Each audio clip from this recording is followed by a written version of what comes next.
क्या ये देश को अराजकता में झोंकने, देश में गृह युद्ध कराने, वामपंथी डिक्टेटरशिप की ओर नहीं ले जाता है? इससे छीन के उसको दे देंगे, राजनीति छोड़ दूंगा और वरना आप अपनी तथाकथित पत्रकारिता छोड़ दीजिए। देश का प्रधानमंत्री इस स्तर पे गिराएगा, उनका मुझे लग रहा है कि वो चाहते हैं कि इंडिया को भी पाकिस्तान बना दे। अच्छा, मनमोहन सिंह जी के बयान पर आपकी क्या राय है शरद जी? इसलिए मैं जेवर लेके आया हूं। तो it's a shame on the channel also to be doing this. तो आप लोग ये दर्शा रहे हैं कि हम भी गुलाम हैं, हम बीजेपी के गुलाम हैं, हम मोदी के गुलाम हैं। एक मिनट, आप मुझे कटघरे में खड़ा नहीं कर सकते शरद। हाँ, मतलब मुझे कटघरे में खड़ा नहीं कर सकते, आपकी हैसियत नहीं है शरद जी, आपकी हिम्मत नहीं है उस बयान पर एक राय देने अपनी। बताइए इनको स्क्रीन से।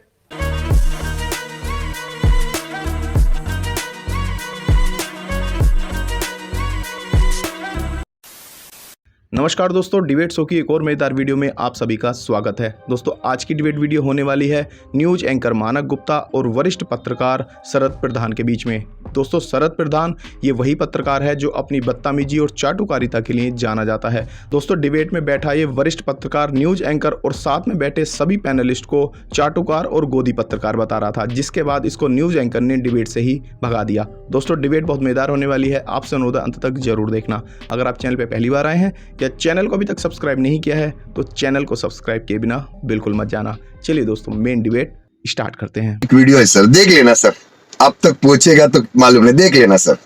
देश का एक्सरे कर देंगे, दूध का दूध पानी का पानी हो जाएगा। पिछड़े, दलितों, आदिवासियों, गरीब, जनरल कास्ट के लोगों, माइनॉरिटी को पता लग जाएगा इस देश में उनकी भागीदारी कितनी है। अब इसके बाद की लाइनें सुनिए। और क्या ये देश को अराजकता में झोंकने, देश में गृह युद्ध कराने, वामपंथी डिक्टेटरशिप की ओर नहीं ले जाता है? इससे छीन के उसको दे देंगे। इसके बाद हम फाइनेंशियल और इंस्टीट्यूशनल सर्वे करेंगे, ये पता लगाएंगे कि हिंदुस्तान का धन किसके हाथों में है, कौन से वर्ग के हाथ में है। और इस ऐतिहासिक कदम के बाद हम क्रांतिकारी काम शुरू करेंगे, रेवोल्यूशन। बंदूक की गोली से क्रांति निकली। मार्क्स लेनिन के चेलों को आपने बहुत सुना होगा। नेहरू गांधी परिवार का कोई व्यक्ति इस तरह का बात करेगा, ऐसी किसी की कल्पना नहीं, कोई नेहरूवादी सोच ही नहीं था। जो आपका हक बनता है वो हम आपके लिए आपको देने का काम करेंगे। विराम लगाइए, जिस तरीके की आपकी कल्पनाएं हैं इन कल्पनाओं पर विराम लगाइए। और जिस तरीके की आप चाटुकारिता कर रहे हैं नरेंद्र मोदी जी की, उस चाटुकारिता करिए, लेकिन सशस्त्र क्रांति की अगर आप बात करेंगे तो निश्चित तौर पर आपको नुकसान होगा। ओके, सशस्त्र क्रांति की बात की उन्होंने, तो ठीक रहता, मैं खत्म कर रहा। नहीं, सशस्त्र क्रांति की बात करी उन्होंने। किस तरीके की बेहूदी भाषा का इस्तेमाल कर रहे हैं? मैंने किस तरीके की बेहूदी भाषा का इस्तेमाल कर रहे हैं? सशस्त्र क्रांति की बात करें, मैं राजनीति छोड़ दूंगा, नहीं तो आप अपनी सो कॉल्ड पत्रकारिता छोड़ दीजिए। जो सच है उससे जो या तो अगर उन्होंने सशस्त्र क्रांति की बात की हो हर्षवर्धन त्रिपाठी, तो आप मुझे बताइए, उनको कोट कीजिए। मैं राजनीति छोड़ दूंगा और वरना आप अपनी तथाकथित पत्रकारिता छोड़ दीजिए। कम से कम सच बोलना शुरू कर दीजिए। हर्षवर्धन जी कंप्लीट करिए जल्दी। ये नहीं चल पाएगा। बोलिए। मैंने जो उनके शब्द बताए, ये बदतमीजी नहीं। सशस्त्र क्रांति कहां है? कहां है सशस्त्र क्रांति? ये बोलेंगे इस तरह से तो कैसे चलेगा? हाँ, बोलिए, कहां है सशस्त्र क्रांति, बताइए। मैंने जो उनके शब्द थे वो शब्द पढ़कर सुनाए। और मेरा जो विचार है कि मार्क्स लेनिन के चेलों ने भी ऐसी क्रांति की बात नहीं की। सशस्त्र क्रांति कहां है कि क्या नाम हथियार लेकर के करेंगे, ये कहां है? आप ये कौन से विचार बता रहे हैं पब्लिक को? पब्लिक को उकसा क्यों रहे हैं? पब्लिक को सांप्रदायिक क्यों बना रहे हैं? पब्लिक को किसके कहने से आप सांप्रदायिक बना रहे हैं? आपके खिलाफ भी राजद्रोह होना चाहिए और आपके पीछे वालों के खिलाफ भी राजद्रोह होना चाहिए। बिल्कुल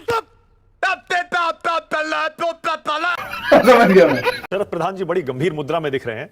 शरद प्रधान प्रधानमंत्री के बयान पर और मनमोहन सिंह का जो बयान उन्होंने बताया, याद कराया, क्या राय है आपकी?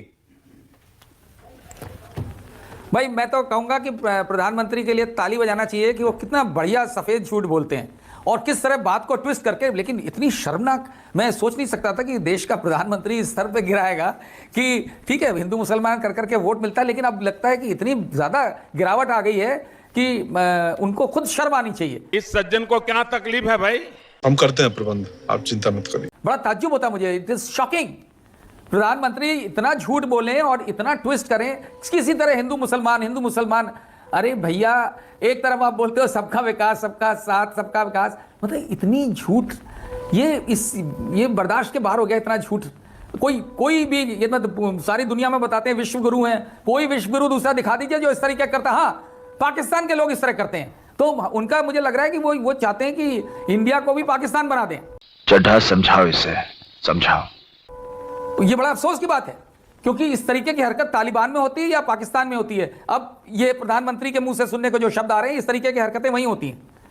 इससे ज्यादा मुझे ये इसमें बात में मुझे लगता है कांग्रेस जो कह रही है, ओके नहीं, जरा मुझे बोलने भी दीजिए भैया, 40 मिनट से वेट कर रहे हैं। ये जो है इस तरीके की बातें जो इनके मुंह से सुनने को मिल रही हैं, इससे ऐसा लगता है ये बौखलाहट तभी आती है जब आदमी घबराया हुआ होता है। चल झूठा। हम तो सोचते थे कि मोदी जी के नाम पे जादू हो चुका है और उन्हीं के नाम पे जीतेंगे, सारा मीडिया भी उनके हाथ में है, मीडिया वाले भी उनके हाथ में है, जो मेन स्ट्रीम मीडिया की बात कर रहा हूं मैं। और तो ये तो वैसे ही जाएंगे, लेकिन ये बौखलाहट क्यों? ये तो बौखलाहट तो दिखती है तब जब आदमी घबराया हुआ था। और घबराहट किस बात की है? क्या मतलब ये वाली कांग्रेस की बात मानने पे मैं मजबूर हो रहा हूं कि जो भी कह रहे थे इन कांग्रेस के स्पोक्समैन कि ये जो फर्स्ट राउंड हुआ उसमें इनको कहीं पता लगने लग गया कि हमारी स्थिति बढ़िया नहीं है। जो 400 पार और 370 और क्या क्या बोल रहे थे, वो सब छोड़ करके अब इस पे आ गया। बताइए, इतनी ज्यादा गिरी हुई बात कि उनका मंगलसूत्र कहां भैया मंगलसूत्र आ गया। ये बिल्कुल ओरछी गिरी हुई बात है। और इसमें उनको भी, उन सबको शर्म आनी चाहिए जो इसको डिफेंड कर रहे हैं और बात को ट्विस्ट करते हैं। सच को ट्विस्ट करने से सच बिगड़ नहीं जाता है, सच सच ही रहेगा। ये इनको होश आना चाहिए इस बात का। और जो भी अब पार्टी के स्पोक्समैन तो बेचारे की मजबूरी होती है, उसको तनख्वाही इस बात की मिलती है कि झूठ को सच बोले। ये सब ये पार्टी के स्पोक्समैन की प्रॉब्लम होती है, तो उनको मैं दोष। अच्छा, मनमोहन सिंह जी के बयान पर आपकी क्या राय है शरद जी?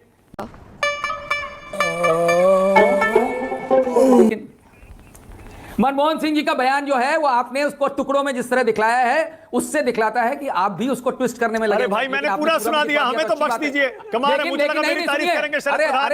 मैंने पूरा बयान भी सुनाया और जो बीजेपी छोटा सुना रही है वो भी सुनाया। मानक बोलने दीजिए, आप बहुत बोल चुके हैं, दूसरे को भी बोलने दीजिए प्लीज। आपने तो पहले ही उनको बता दिया बीजेपी के स्पोक्समैन को कि क्या सवाल होगा। पहला उसने बोला मुझे पता था ये पहला सवाल होगा, इसलिए मैं जेवर लेके आया हूं। बताइए क्या ये तरीका है? This is journalism. हाँ, मुझे भी आता है हंसना, आपसे ज्यादा अच्छा हंसना आता है। तो it's a shame on the channel also to be doing this. तो आप लोग ये दर्शा रहे हैं कि हम भी गुलाम हैं, हम बीजेपी के गुलाम हैं, हम मोदी के गुलाम हैं। अरे कौन भौंक रहा है ये बदतमीज? अरे भाई, स्पोक्समैन बेचारा करता करने दीजिए, आप क्यों कर रहे हो ये? आप क्यों उस स्तर पे गिर रहे हो कि उनको बता रहे हो कि जिससे जेवर लेते आना, ये ड्रामा करो, ये पूरा नौटंकी का दिस इज द लिमिट। अच्छा शरद जी, ओके अच्छा शरद जी, एक सेकंड, वन सेकंड शरद जी, एक सेकंड। अब आपने बोला, मैंने आपको नहीं रोका। मैं 2-3 बातें कहूंगा क्योंकि आपने मुझ पर, मेरे चैनल पर हमला किया। अभी मजा आएगा ना भिड़ो। अगर आपने हंसी मजाक में कोई मुझे बोलने दीजिए। आप अगर आप वाकई लोकतंत्र के, अगर आप लोकतंत्र के समर्थक हैं, सुनने की भी हिम्मत रखिए शरद जी। मत करिए और किसी को खाली बीजेपी वाले बोला करिए। सुनने की हिम्मत रखिए शरद जी। आपने बोला, मैंने सुना, सबने सुना, आप भी सुनिए। अरे बहुत हिम्मत है यार, हमसे सीखो। तो सुनिए सर, सुनिए ना, हिम्मत है तो सुनिए, थोड़ी हिम्मत दिखाइए सर। ओके, नंबर 1, सबसे पहले शरद प्रधान, शिवम त्यागी का स्टाइल था, मुझे पता था ये पहला सवाल होगा, या वो जो ज्वेलरी लेकर आए, इसमें मेरा और चैनल का कोई रोल नहीं है। आप चाहें तो उनसे पूछ लें, चाहे किसी से भी पूछ लें। वो खुद अपनी मर्जी से ये ज्वेलरी लेकर आए थे। उनको सपना आया था। अरे सपना आया होगा, मुझे क्या पता? आप ये सवाल एक मिनट, आप मुझे कटघरे में खड़ा नहीं कर सकते शरद प्रधान। मुझे कटघरे में खड़ा नहीं कर सकते, आपकी हैसियत नहीं है। आप मेरे मेहमान हैं, मेहमान के तौर पर बैठिए, अपनी राय दीजिए। शरद प्रधान, मानक सब लोग देख रहे हैं, अपनी शरद प्रधान अपनी राय दीजिए। किसी को कटघरे में खड़ा करने का आपको कोई हक नहीं है। आप राजनीतिक दलों से सवाल करिए, मुझे और मेरे चैनल को कटघरे में खड़ा नहीं कर सकते आप शरद प्रधान। दूसरी बात, मनमोहन सिंह के बयान पर मैंने आपसे सवाल किया, आप इधर उधर करके और मुझे कहने लगे मैंने टुकड़ों में बयान सुनाया। इधर पूरा बयान सुनाया, बात कर रहे हैं शरद प्रधान, मैंने पूरा बयान सुनाया। आपकी हिम्मत नहीं है, मैंने कहा आपकी हिम्मत नहीं है। आप टुकड़े टुकड़े शरद जी, आपकी हिम्मत नहीं है उस बयान पर एक राय देने अपनी। निकलो, बाहर निकालो उसको। जाइए सर, जाइए। Thank you very much, thank you very much, बहुत बहुत धन्यवाद। हटाइए इनको स्क्रीन से। भाई कैसी लगी आगे स्वाद?